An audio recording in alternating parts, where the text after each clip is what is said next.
You know that feeling when you first step into a new world in a video game, or that moment an anime opens with a sweet landscape you've never seen before, and suddenly you just forget about the real life for a while. I'm not talking about just a distraction. I'm talking about a specific pull, that gravitational force that make you cancel plans, stay up too late, and think about a fictional place more than your actual apartment. So today we diving into a fantasy world have such an insane grip on us. And trust me, the answer is way deeper than cool graphic magics. Let's go.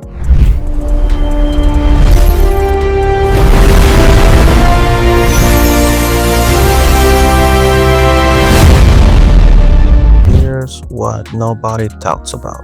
Fantasy worlds are really about the fantasy. Think about it. When Avatar The Last Airbender became a phenomenon, was it because water bending has better physics than the real life water? No, it was because we watched a group of teenagers figure it out who they were while they were watching. The fantasy was the container. What we were actually escaping to was clarity. In the real life, everything is ambiguous. Your job might be pointless. Your relationships are complicated. Success doesn't have a clear win condition, but in a fantasy world, there's usually a dragon to fight, a dark lord, a princess to save, a tournament to win, things to make sense. When you boot up a Persona 5, you are not really there to commit crimes. You are there because the game presents a world where your actions have obvious consequences, where your friend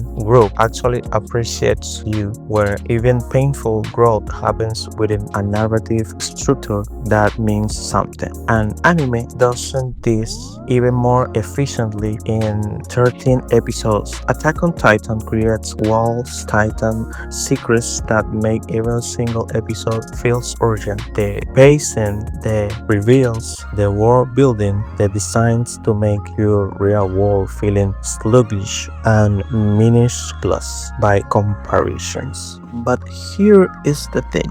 It's not a toxic escapism, it's aspirational escapism. We are not running away for our life. We are visiting a place where the rules make sense long enough to remember what meaning feels like. Real talk. In the real world, caring about things is risky.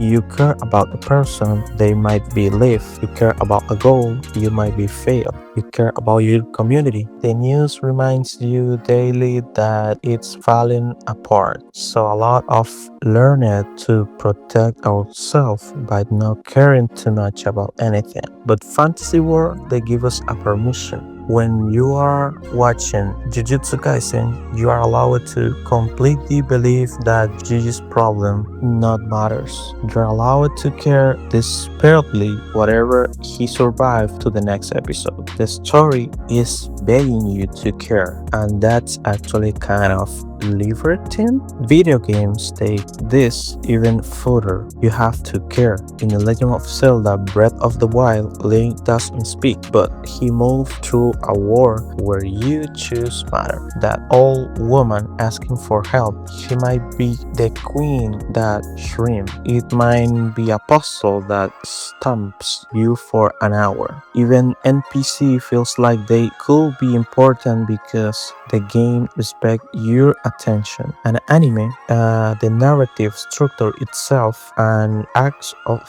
faith. The creator is saying, I'm going to tell you a story with beginning, middle, and the end. Everything will connect. You time watching this is don't be wasted. In real life, there's no such guarantee, but a fantasy world, the author is literally making a promise. This thing you are caring about is designed to matter. I want to talk about something we almost never admit.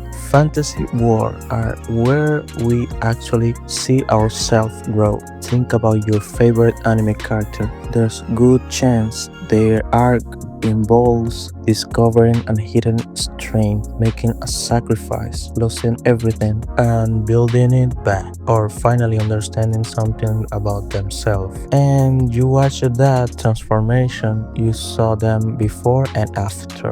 When's the last time you experienced real growth in your actual life and knew it? Like genuinely felt the before and after snapshot.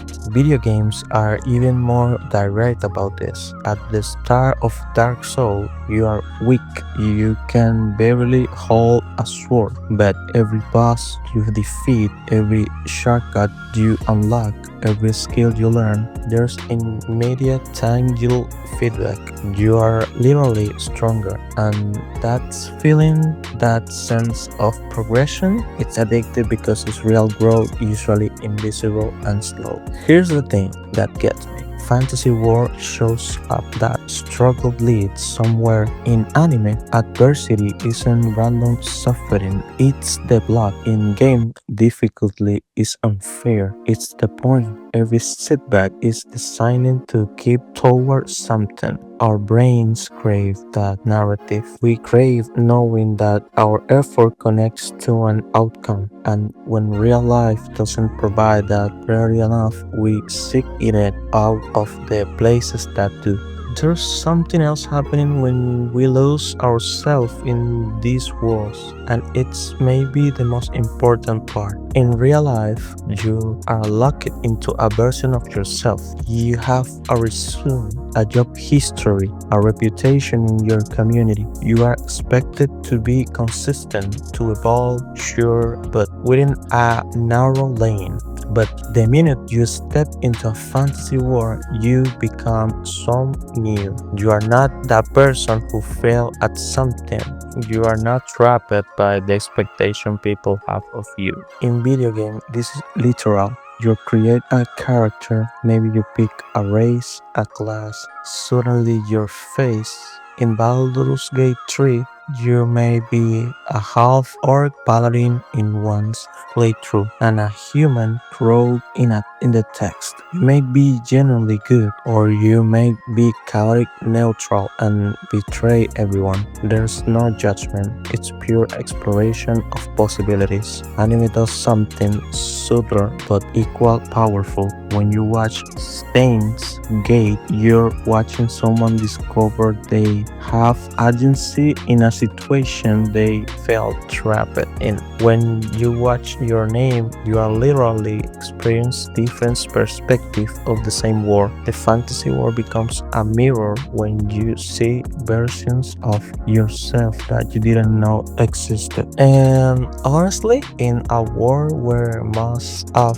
feel like we're running out of change, running out of time to figure out who we are, that is precious. Here is the secret thing about fantasy world that nobody expects. They're actually social. You may be alone in your room watching anime or holding a controller, but you were a part of something. You are experiencing the same moment as hundreds of thousands of people. You are going to have conversation about it. You are going to wait for the next episode with people who are also waiting. This creates something real, shared meaning when you and your friends both watch a Demon Slayer and see that animation. You don't need to explain what is incredible. They know. You have to private language now. A world you both inhabited. Video games make this even more explicit with multiplayer, online communities, and shared secrets. But every single player games do this. Speedruns community, fans, wikis, Discord servers dedicated to solving puzzles. We're building a culture in this space. In a world where we are increasingly isolated, that's not frivolous, it's essential. So why the fantasy worlds catch us? It's not because they better than real life. It's because they're honest about we actually need. Clarity, permission to care, evidence of growth, freedom to explore, and moments to genuine connection. And maybe that's not something to feel guilty about. Mate, it's a message. If your fantasy world give us those things, then maybe real life needs to start looking a little more like them. Thanks for watching. If this resonate, hit subscribe button and let me know in the comments what is fantasy world for you and what the fantasy world that change how you see the things.